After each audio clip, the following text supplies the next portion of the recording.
Hoy quiero hablarnos de un enemigo más peligroso que Madián. Un enemigo más peligroso que Madián. Los madianitas son los opresores del pueblo de Israel en este periodo del libro de los jueces. Son aquellos de quien ha venido a libertarlos Gedeón, llamado por Dios y enviado por Dios para libertarles. Recuerde que los madianitas son aquellos que venían como una multitud de langostas y acechaban al pueblo de Israel y llegaban a los campos de Jezreel y hacían su campamento y de ahí invadían toda la tierra y devastaban todo lo que estaba a su paso, dejando en una hambruna y una pobreza al pueblo de Israel que tenían que huir y esconderse, y uno de los que estaban escondiéndose y guardando lo poco que tenían era Gedeón, y ahí el Señor le llama y ahí el Señor le envía para libertar a Israel. Pero hoy vamos a observar un enemigo más peligroso que Madián, un enemigo aún mucho más peligroso que el ejército madianita. Hay una enseñanza que resurge del capítulo 7, la porción anterior que estudiamos la semana pasada.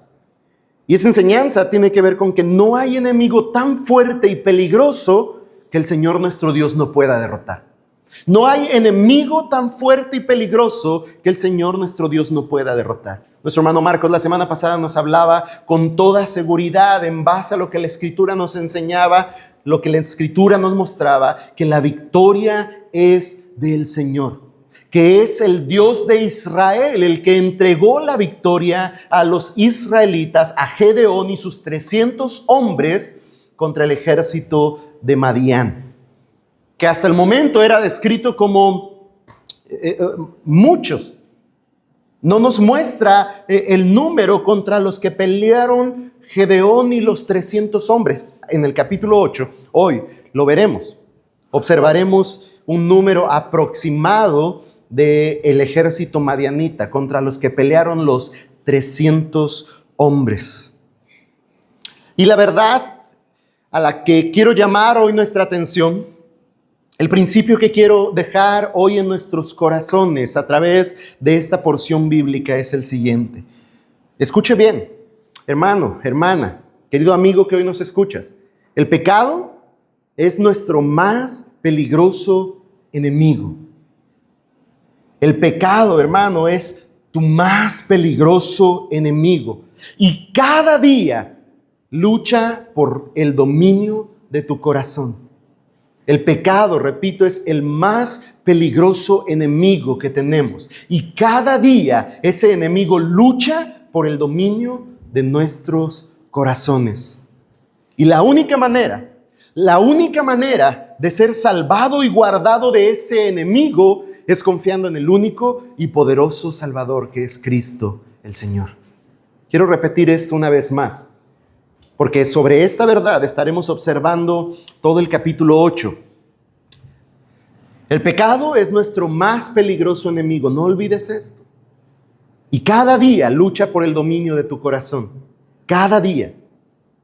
La única manera en que tú puedes ser salvado y guardado de ese enemigo es confiando en el único y poderoso Salvador que es Cristo el Señor.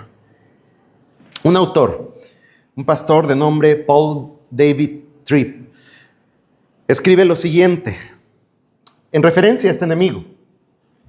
El mayor peligro para todos los seres humanos se encuentra dentro de ellos, no fuera de ellos. El mayor peligro para todos los seres humanos se encuentra dentro de ellos, no fuera de ellos. Hay algo oscuro y engañoso que todavía está al acecho en el corazón de cada uno de los hijos de Dios y que aún no ha sido plenamente glorificado: el pecado. Solo el pecado que hay dentro de ti es lo que te atrae y engancha al pecado que está fuera de ti. Cada día se libra una guerra por el control de tu corazón. Pero tu celoso Salvador, con el celo del precioso amor redentor, no compartirá tu corazón. Él no descansará hasta que tu corazón lo gobierne Él y solo Él.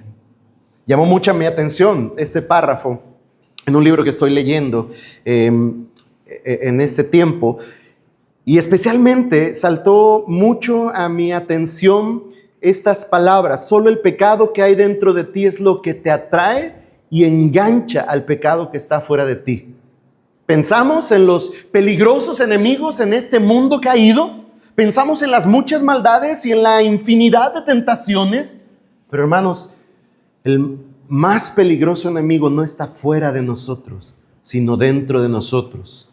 De modo que podríamos encerrarnos en un monasterio, podríamos encerrarnos en una burbuja, podríamos alejarnos de todo lo que consideramos los males presentes de este mundo, pero ese enemigo aún estaría en nosotros. No nos deshacemos de él fácilmente, no hasta que todo sea glorificado. Y ese enemigo seguirá luchando por el dominio de nuestros corazones, en cada uno de nosotros. Ciertamente, muchas veces consideramos que destruyendo algo, apagando algo, deshaciéndonos de algo, vamos a erradicar el pecado en nuestras familias, en nuestros hogares y en nuestros corazones. La realidad es que el enemigo no está del todo fuera. Sí hay cosas de las cuales tenemos que deshacernos. Sí hay cosas contra las cuales tenemos que luchar cada día por vencer la batalla contra el pecado. Pero hay un enemigo latente, luchando día a día, y está dentro de nosotros. Está dentro de ti y de mí, hasta que todo sea glorificado, hasta que el pecado sea erradicado de completo. Y como lo hemos dicho ya, la única manera de ser salvado y guardado de este enemigo tan peligroso es poniendo nuestra confianza, nuestra fe en el único poderoso Salvador, que es Cristo el Señor. Bien, vayamos entonces al pasaje. Jueces capítulo 8. Y observemos los primeros 3 versículos.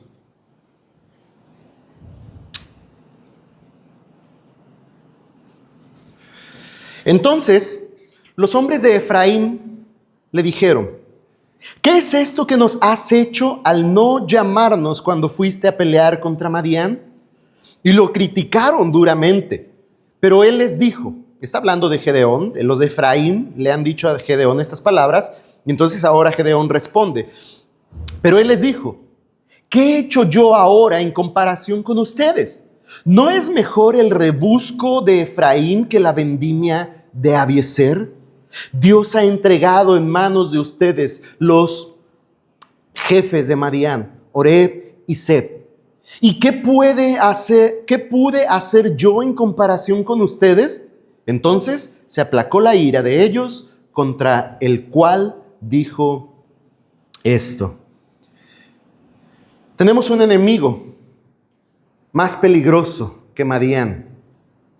Y Efraín y aún Gedeón están enfrentándose a él. Qué emocionante escena tenemos al final del capítulo 7.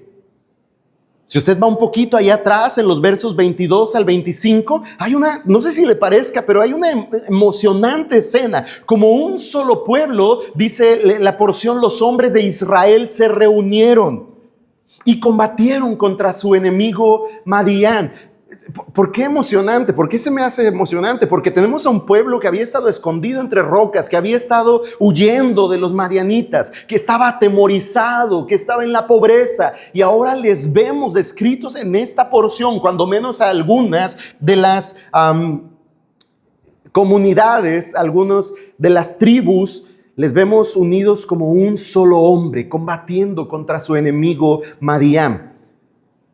Una escena interesante, muy emocionante, pero llegamos al capítulo 8 y los problemas no se hacen esperar.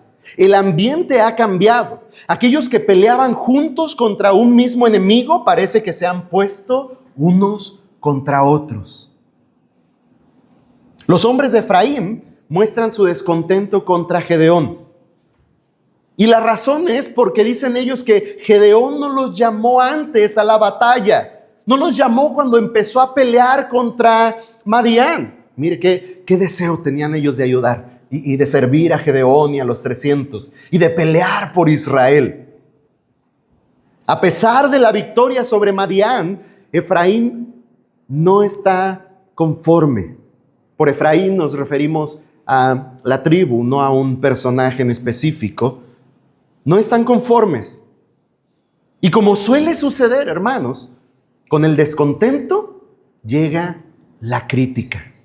Con el descontento llega la crítica. Vaya si no es un enemigo peligroso que se infiltra entre aquellos que peleando como un solo pueblo, ahora están unos contra otros. Podría hacernos pensar, hermanos, que el más peligroso enemigo no está fuera de esta iglesia, de este templo y de esta comunidad de fe, sino dentro de esta comunidad de fe.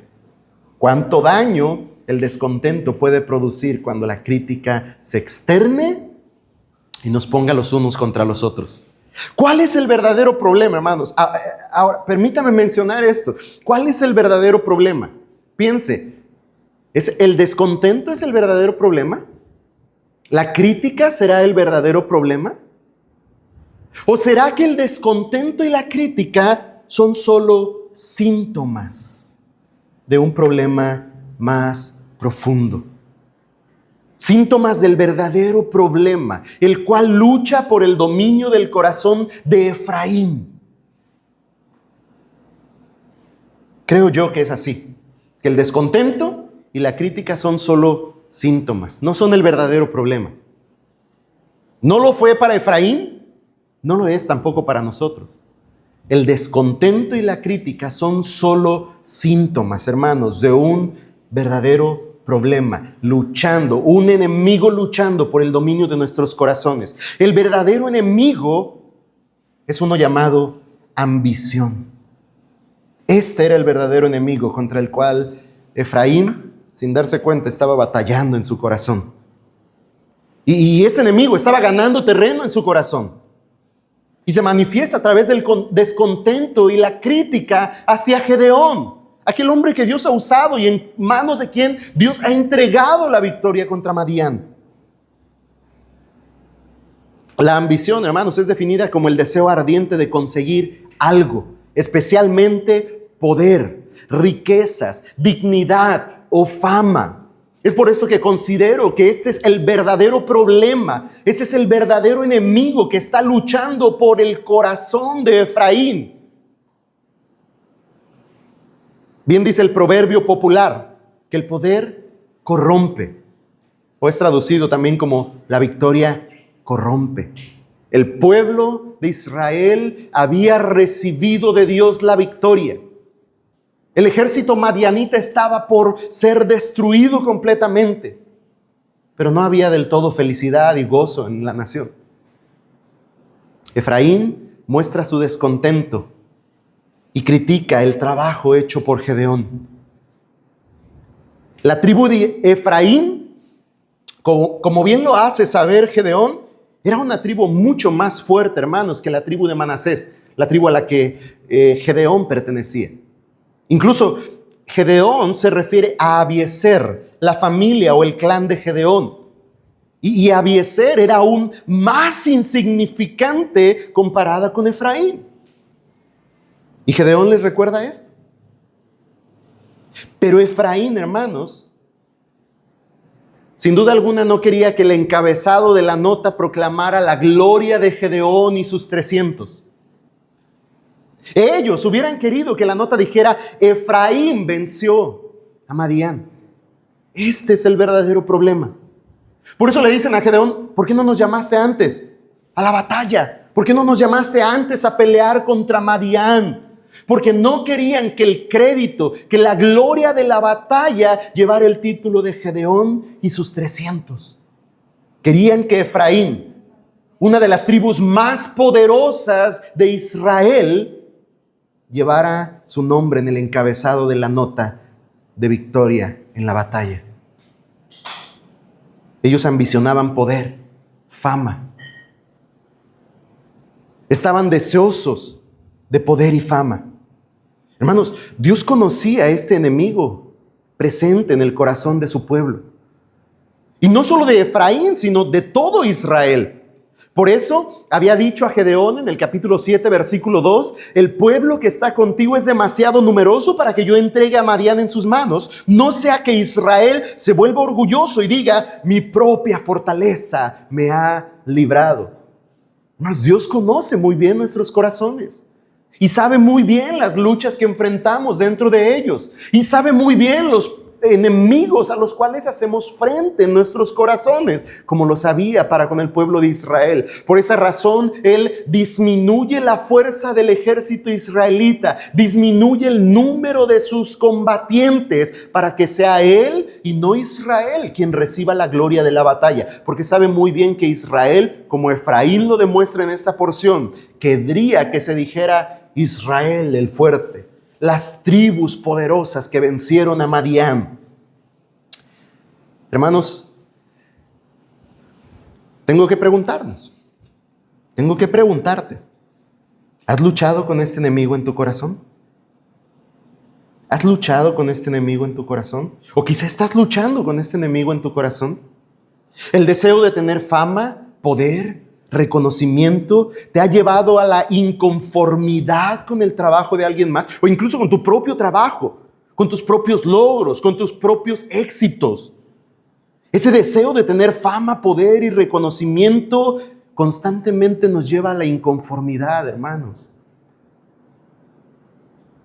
Y repito, no solo con el trabajo de alguien más, sino con lo que nosotros mismos hacemos. ¿Has experimentado envidia por el éxito de otros? ¿Criticas a tu hermano?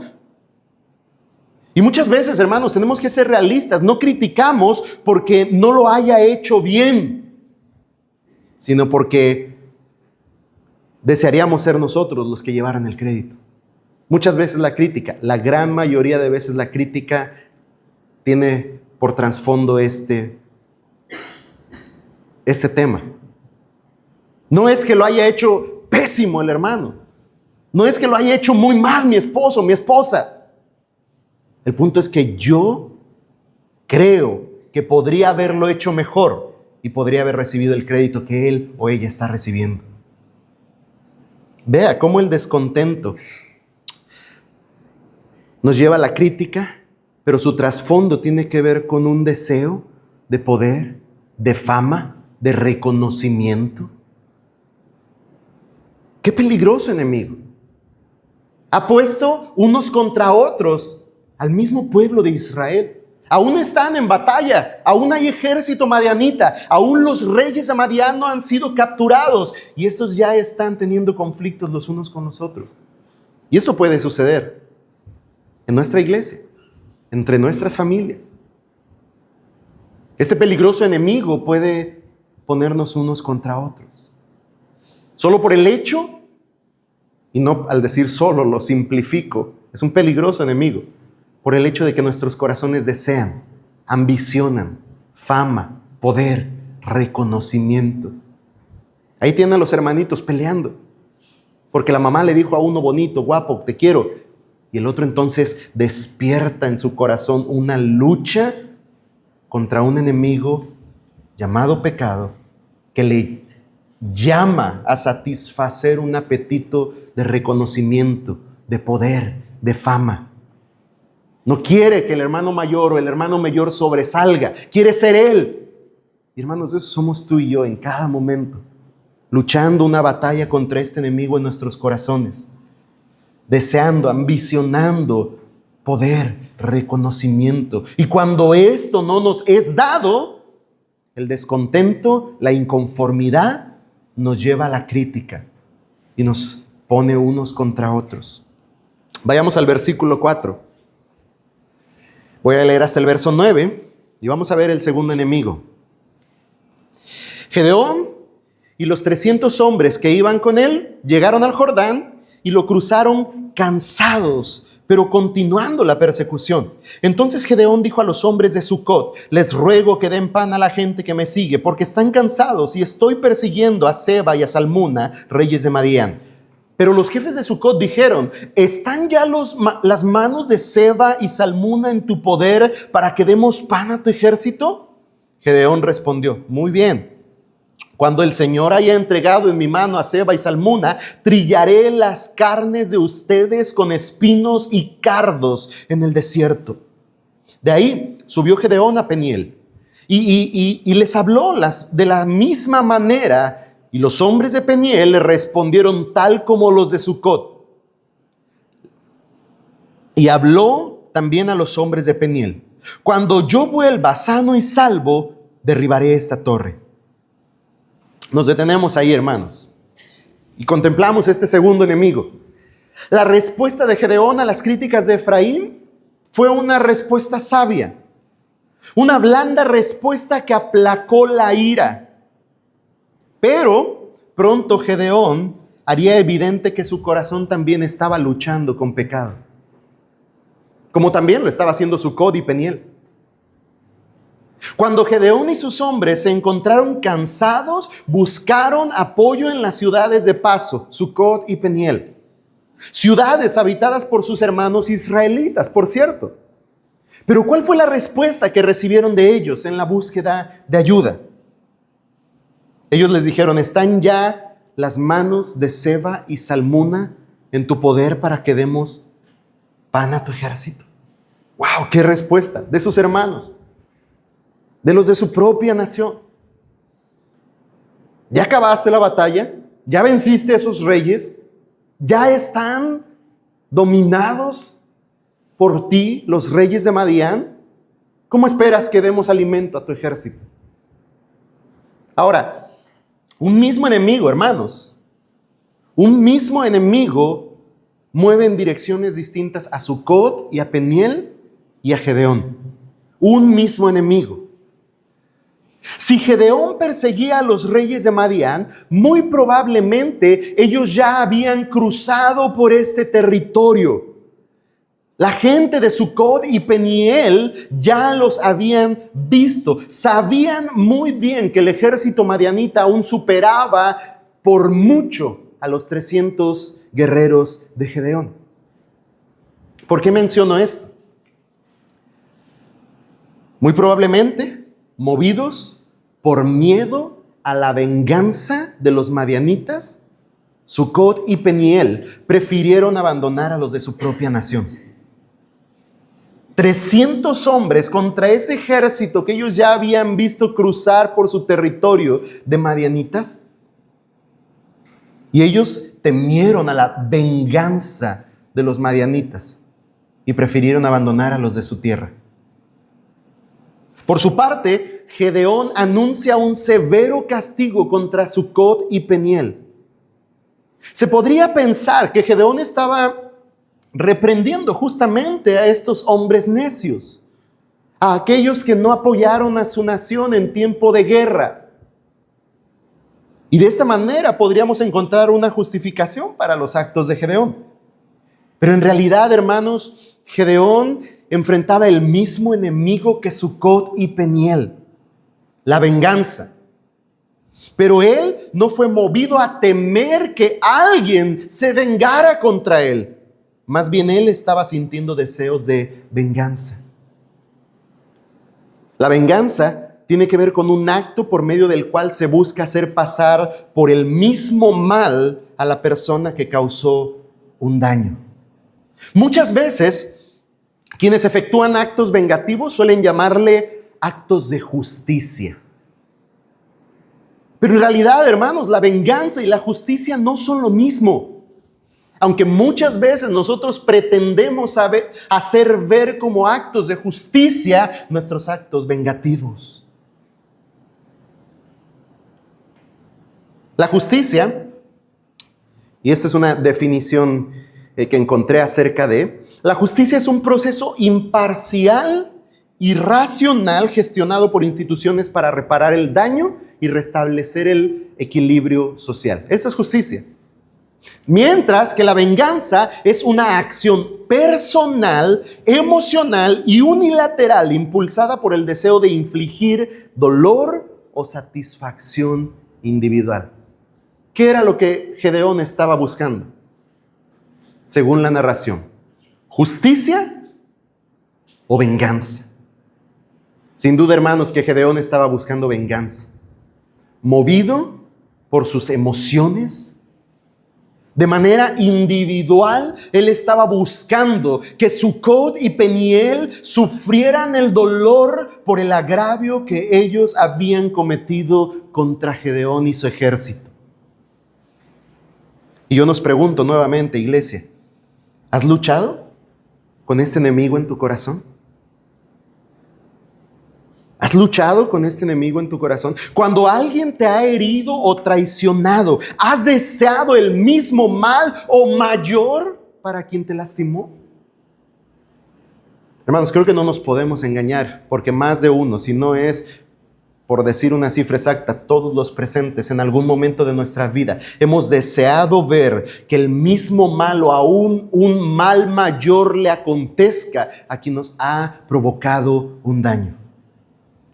Eso se llama venganza, hermanos. Y es un deseo pecaminoso en nuestros corazones. Es un enemigo peligroso que lucha por el dominio de tu corazón. ¿Has esperado ver sufrir a tu ofensor con fin de experimentar satisfacción? Eso es un deseo de venganza despertándose en tu corazón, luchando por el dominio de tu corazón. Algunos, bajo una influencia religiosa, le llaman karma. Es la misma cosa revolcada, hermanos. La expresión es más severa que eso, hermanos. Usted la conoce, es mexicano. Es lo mismo. Pero le damos tintes religiosos para disfrazar nuestros pecaminosos deseos de venganza, de herir, de lastimar, de infligir daño a aquellos que nos han provocado un mal. ¿Has actuado impulsivamente contra alguien bajo el supuesto de justicia cuando lo único que estás buscando es venganza? Hermanos, todos luchamos con este enemigo en nuestro corazón. Todos enfrentamos en un momento u otro una batalla contra este enemigo. Tenemos deseos de venganza y despiertan en nosotros cada vez que alguien nos hace un daño. Y pueden no ser deseos de venganza contra el vecino. En este caso, Gedeón quería vengarse de los de su propia nación, su propia familia, su propio pueblo. Es un enemigo peligroso, hermanos. Vamos al verso 10.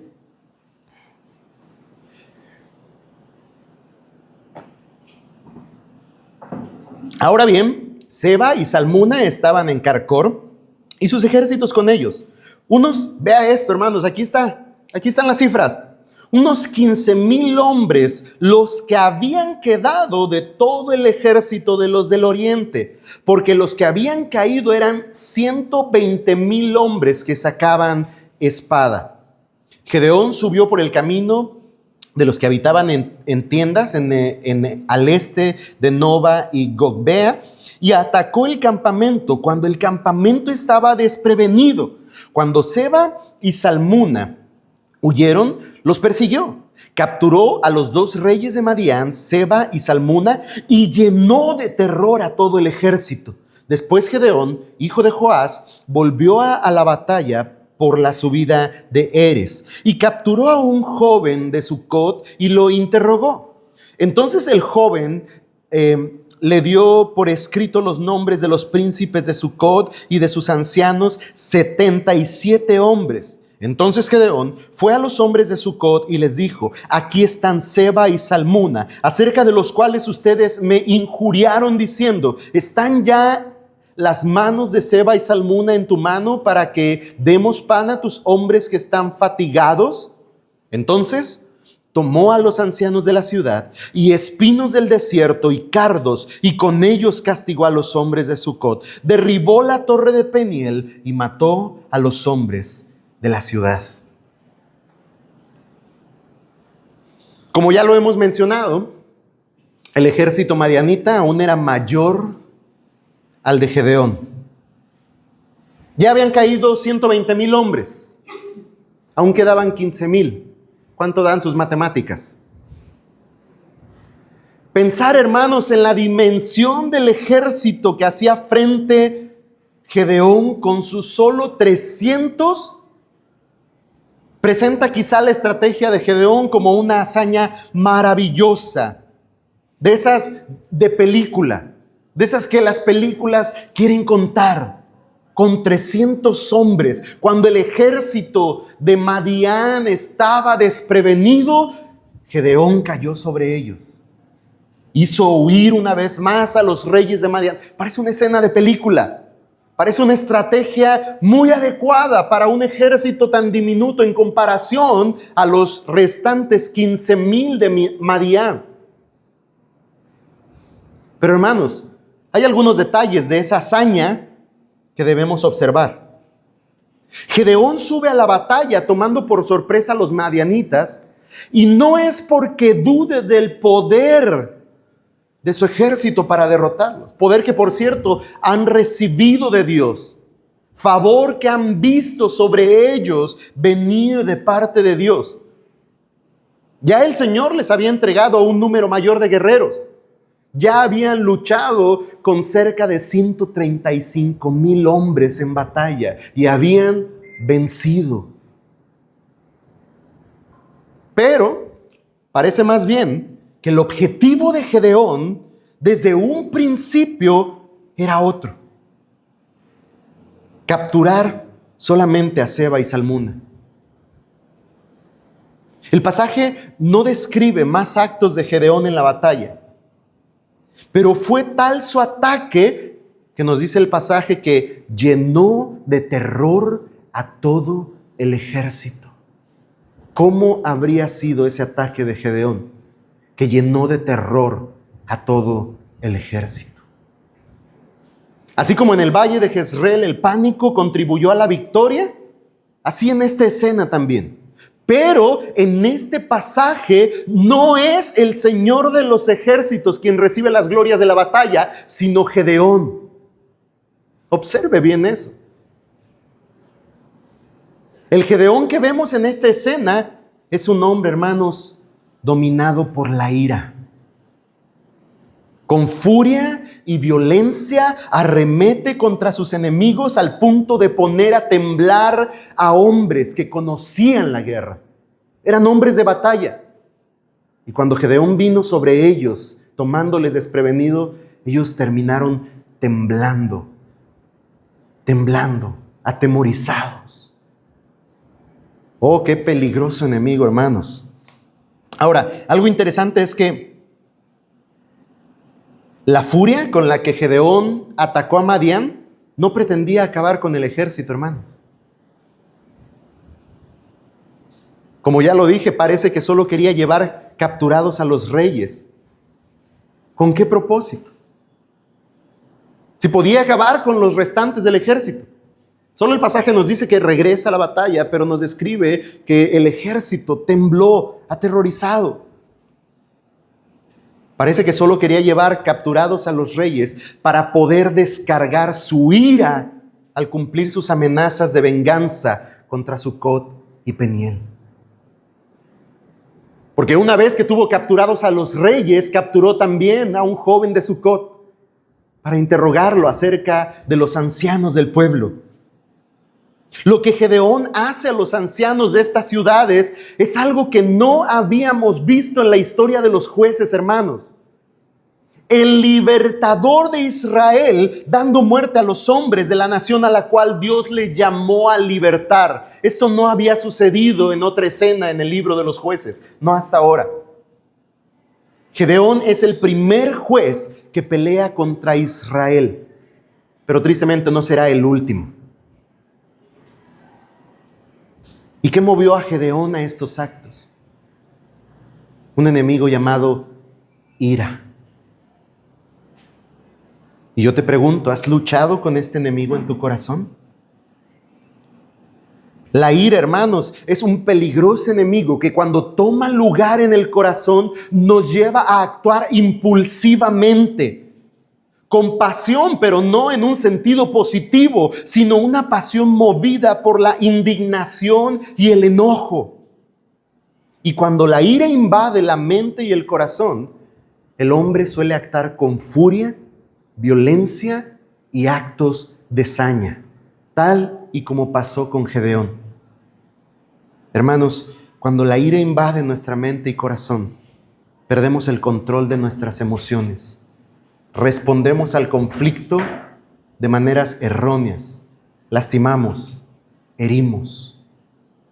Y es tal el peligro de este enemigo que puede llevar al hombre, quien quiera que sea, a arrebatar la vida, aún de quien parecía ser amigo. Así de peligroso es este enemigo, hermanos. Y lucha por tomar el dominio de nuestros corazones. Oh, hermanos, ¿cuántos de nosotros no tenemos que confesar este pecado al Señor? Quizá padres han dado una buena golpiza a sus hijos llenos de ira. Y es pecado. Y es pecado. Y destruye no solo su vida, sino de aquellos de quienes ama. Quizá lleno de ira, ha actuado de manera impulsiva, causando daño a los que están a su lado. Y cuando toma conciencia es demasiado tarde. Amargamente puede ver el daño que ha provocado a los seres que ama, porque ha dejado que la ira tome dominio de su mente y su corazón e impulsivamente ha actuado, incluso pensando en el precepto anterior, con deseos de venganza. Vayamos al versículo 18.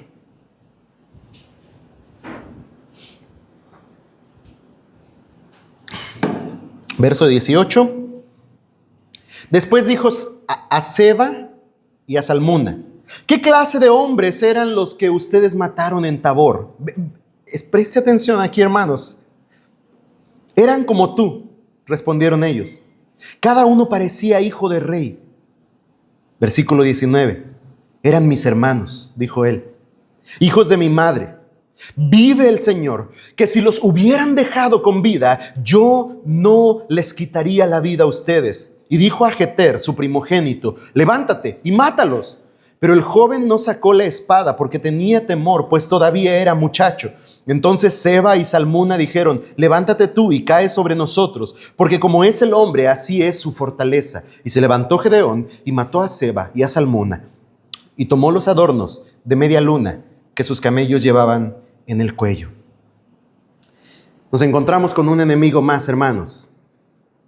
Ya que Gedeón ha efectuado su venganza contra los ancianos de Sucot y Peniel, ahora está por encargarse de los reyes de Madián.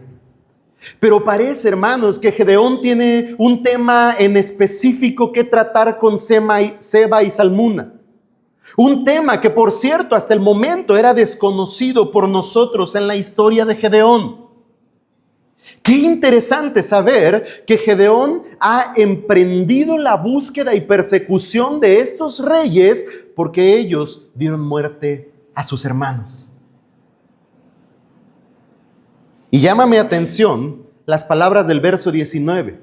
Vive el Señor, que si los hubieran dejado con vida, yo no les quitaría la vida a ustedes.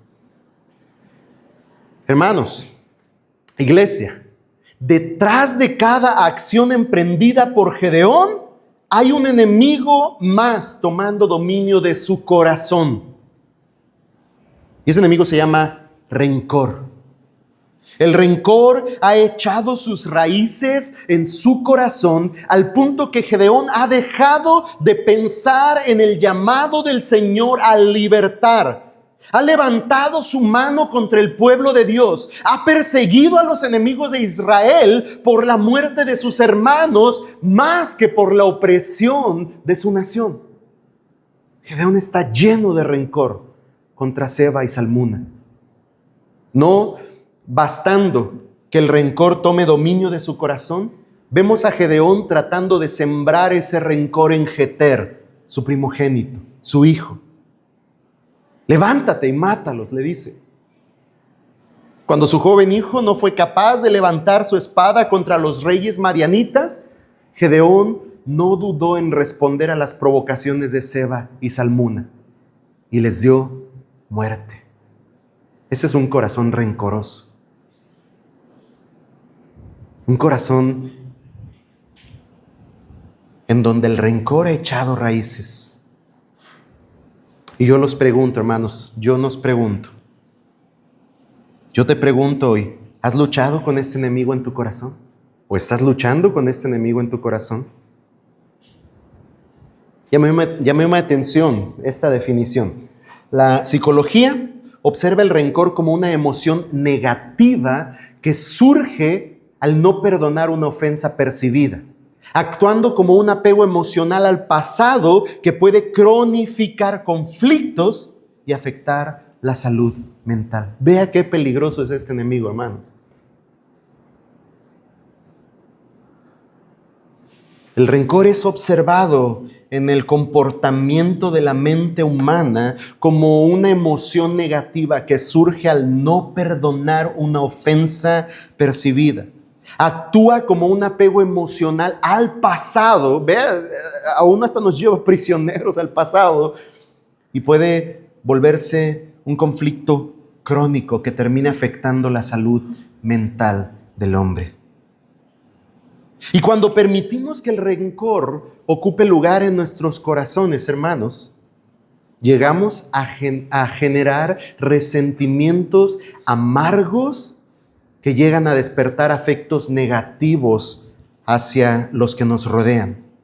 Incluso llegan a llenar a otros de rencor, como vemos en el caso de Gedeón, llamando a su hijo a experimentar, a tomar de ese rencor y poner fin a la vida de los reyes de Madián. ¿Has luchado contra este enemigo?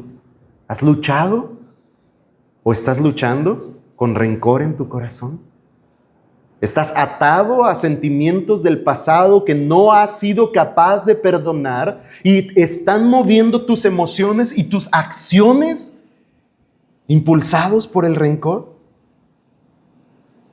Ese es un peligroso enemigo, hermanos, que puede producir mucho daño, no solo a los que están fuera, sino a nuestra propia mente y corazón. Echa raíces, se arraiga en nosotros y produce actos y pensamientos amargos en nuestro ser. Raíces de amargura que constantemente nos llevan a actuar con rencor. Versículo 22.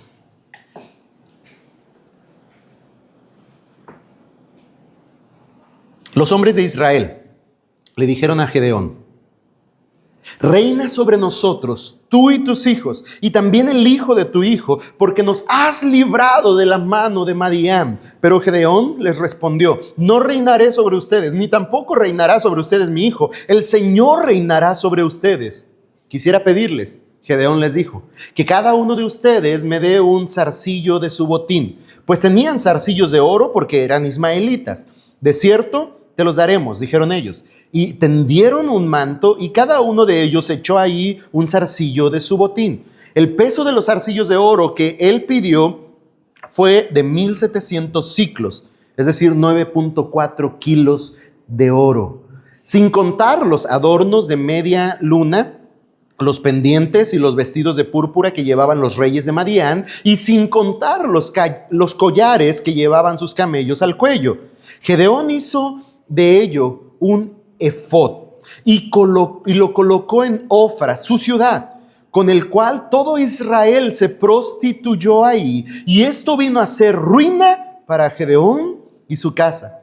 Pero Madián fue sometido delante de los israelitas y ya no volvieron a levantar cabeza, y el país tuvo descanso por 40 años en los días de Gedeón. Entonces Jerobaal, hijo de Joás, fue y habitó en su casa y tuvo 70 hijos, que fueron sus descendientes directos, porque tuvo muchas mujeres. La concubina que tenía en Siquem también le dio un hijo y le puso por nombre Abimelech. Gedeón, hijo de Joás, murió a una edad avanzada y fue sepultado en el sepulcro de su padre Joás, en Ofra de los abiezeritas. Al morir Gedeón, los israelitas volvieron a prostituirse con los Baales e hicieron a Baal Berit su dios. Así que los israelitas se olvidaron del Señor su Dios, que los había librado de manos de todos sus enemigos en derredor. Tampoco mostraron bondad a la casa de Jerobbaal, es decir, Gedeón, conforme a todo el bien que él había hecho a Israel. Nos encontramos con nuestro último enemigo, hermanos. Con justa razón, el autor de este libro nos ha brindado el contexto no solo de este último pasaje o de esta última porción en el capítulo 8, sino de una narración que observaremos en el capítulo 9. El autor hace saber que aquellos reyes madianitas consideraban a Gedeón, al igual que sus hermanos, como quienes tenían aspecto de reyes. Aspecto de reyes. No debemos perder de vista este detalle, iglesia. Los consideraban como que tenían aspecto de reyes. Su semblante, su parecer, quizá, o incluso la manera en la que hablaban, se dirigían y convocaban y presidían entre los demás, probablemente. Pero les consideraban como aquellos que tienen aspecto de reyes. Recuerde que Dios redujo las fuerzas del ejército israelita y lo hizo con fin de que el pueblo no robara la gloria de la batalla. La estrategia misma de la batalla vino a ser del Señor para que ni aun Gedeón se llevara el crédito. Dios, hermanos, Dios quería ser reconocido como el que dio la victoria. Y ciertamente era digno de tal gloria, pues la victoria fue suya. Indudablemente la victoria fue del Señor. Pero una vez más, Israel se estaba olvidando de aquel que les ha dado libertad. Israel estaba apartándose muy pronto. Israel estaba apartando muy pronto su mirada del Señor y estaba pidiendo ahora a Gedeón que reinara sobre ellos y después de él sus hijos. ¿Y cuál es la razón por la cual ellos consideran que Gedeón debía reinar sobre ellos? Dice, porque nos has librado de la mano de Madián. Hermanos, la respuesta de Gedeón en un sentido fue correcta. El Señor, el Dios de Israel, era el rey de Israel. El Señor, su Dios, era el rey de Israel. Esta era una respuesta correcta de parte de Gedeón, en un sentido. Dios era su rey. Aunque Israel continuamente solía olvidar y abandonar a su rey. Pero Dios era el rey de Israel. Y aunque Gedeón con sus palabras parece demostrar no estar del todo corrompido, con sus actos pareciera demostrar todo lo contrario. Y aquí vemos a este enemigo luchando por el dominio del corazón de Gedeón, como lo vemos luchando por el corazón del pueblo de Israel. Aunque Gedeón dijo no querer usurpar el lugar que a Dios le pertenece, en hechos comienza a vivir como si tuviera ese lugar. Comenzó a vivir ante el pueblo como rey, tomando del botín de guerra las riquezas, colocando un centro de adoración no en el tabernáculo, sino en Ofra, su ciudad. ¿Cuál era el propósito de esto? ¿Cuál era la intención de Gedeón? Ciertamente el pasaje no lo especifica. Pero hace notar una lucha en el corazón de Gedeón. El corazón del pueblo fue conquistado por el hombre que Dios usó y no por Dios. Dijeron, sé tú nuestro rey porque tú nos has libertado. Su corazón fue conquistado por Gedeón, no por Dios. A eso, hermanos, se le llama idolatría. El corazón de Gedeón fue conquistado por las riquezas del botín de guerra. A eso también se le llama idolatría. Y después, el corazón del pueblo terminó dando lugar, en lugar de Dios, a un efod hecho de oro. El efod era la vestimenta de los sacerdotes, del sumo sacerdote. Fue una pieza que Gedeón edificó, construyó de oro. Y no la puso en el tabernáculo, la llevó a su ciudad. Y ahí el pueblo, dice el pasaje, y usa esta palabra tan fuerte que tiene su connotación en la idolatría. Y el pueblo se prostituyó. Adoraron, hicieron del efod su objeto de adoración. Esto, hermanos, es pura idolatría.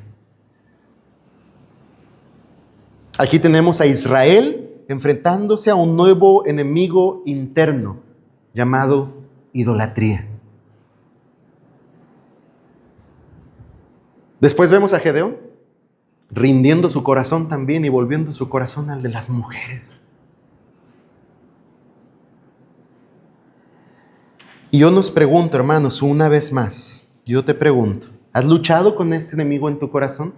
¿Estás quizá luchando contra este enemigo en tu corazón?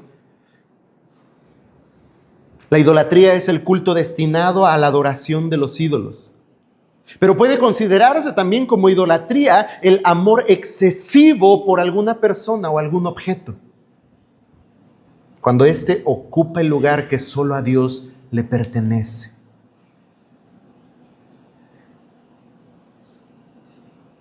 Amor que sustituye el amor que se debe dedicar voluntariamente al único y verdadero Dios. Eso es idolatría. No necesariamente imágenes, no necesariamente nombres de dioses. Puede ser una persona, puede ser un objeto, puede ser un efod de oro, puede ser alguien o algo que esté ocupando el lugar de Dios en tu corazón. Puede ser incluso la familia, puede ser el esposo, la esposa o los hijos. Si cualquiera de ellos ocupa el lugar que solo a Dios pertenece en el corazón. Puede ser el trabajo, puede ser el descanso, puede ser el ocio. Para muchos hoy puede ser el fútbol. Puede ser cualquier cosa que ocupe el lugar que solo Dios merece en el corazón. Pueden ser las riquezas. Puede ser incluso una actitud de supuesta humildad. Cualquier cosa, cualquier persona, cualquier objeto que ocupe el lugar que solo Dios merece en el corazón, a esto se le llama idolatría.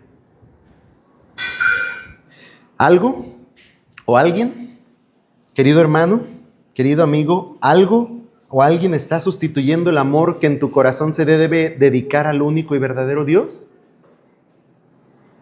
¿Está tu corazón siendo infiel al Dios que te creó y redimió para su gloria? Esta infidelidad es llamada en esta porción, como en muchas otras en la Escritura, como un pueblo que se prostituía. Un acto de infidelidad a su Dios, a su Rey. ¿Has sido infiel en tu corazón al Dios que te creó y te redimió para su gloria? Ese es un enemigo peligroso que lucha por el dominio de nuestros corazones también. Gedeón y sus 300 hermanos han puesto fin al ejército madianita. Un ejército de más de unos 135,000 hombres fue vencido por el valiente guerrero Gedeón y sus 300 hombres. Pero hubo un enemigo mucho más peligroso que permaneció entre ellos e hizo estragos en la vida de Gedeón, de su familia y de todo el pueblo de Israel. El pecado. Y hermanos, queridos amigos, el pecado es nuestro más peligroso enemigo. Cada día lucha por el dominio de nuestros corazones. Y la única manera de ser salvados y guardados de este enemigo es confiando en el único y poderoso Salvador que es Cristo el Señor. Aun cuando pudiéramos vencer a miles de hombres en batalla, tú y yo no somos capaces de vencer a un solo enemigo llamado pecado. Pero hay buenas noticias. Hay alguien que ha vencido el pecado y te ofrece a ti victoria y salvación como un regalo. El Evangelio de Cristo proclama victoria sobre el pecado para aquel que confía en él. Y nos recuerda que no hay enemigo tan fuerte y peligroso que el Señor nuestro Dios no pueda derrotar. Si tú estás luchando con uno de estos enemigos internos en tu corazón, si tú estás siendo movido en tus actos y pensamientos por este enemigo que está tomando dominio en tu corazón, contempla hoy aquel que murió en la cruz por tus pecados. Y muriendo en esa cruz, venció sobre el pecado y la maldad. Aquel que llevó tus pecados, esos con los que hoy estás luchando, con los que mañana seguirás luchando, Él los llevó en la cruz para darte la victoria, para darte salvación, para guardarte en esa lucha incesante contra el pecado cada día. La fe en Jesucristo, hermano, no se ejerce una sola vez para salvación eterna y listo, se acabó. Cada día somos llamados a ejercer nuestra fe en Cristo. Hemos sido salvos eternamente, pero cada día necesitamos contemplar la cruz y nuestro glorioso Salvador para ser librados hoy, mañana y cada día del pecado que se hace presente en el interior de nuestros corazones y que busca tomar el dominio de ellos. Por eso es que es un enemigo tan peligroso, porque está dentro de nosotros y lucha por el dominio de nuestros corazones. Refúgiate, confía, resguarda tu vida bajo el poder del único que ha vencido, que ha triunfado y que puede librarte de este peligroso enemigo. No es un hecho imposible que cada uno de los enemigos internos que hoy consideramos y muchos otros más que podríamos enlistar sean vencidos en tu vida. Pero no serán vencidos en nuestras propias fuerzas. No serán vencidos en nuestra propia capacidad. Recuerde, la semana pasada decíamos, la victoria es del Señor. Él ha vencido. Y tú puedes hoy confiar en lo que Cristo ha hecho en la cruz del Calvario. Tú puedes confiar hoy en su perdón. Tú puedes confiar hoy en su restauración. Tú puedes confiar hoy en la libertad que Él ofrece. Tú puedes confiar hoy en la victoria sobre ese pecado que quizá llevas meses o aún hasta años batallando dentro de ti. Así es que yo te invito hoy a confesar tu pecado delante del Señor. Yo te invito hoy a vencer ese pecado, ese enemigo interno, con el poder, la autoridad y la victoria de Cristo el Señor, quien murió por tus pecados, quien te da nueva vida, vida eterna, quien ha vencido.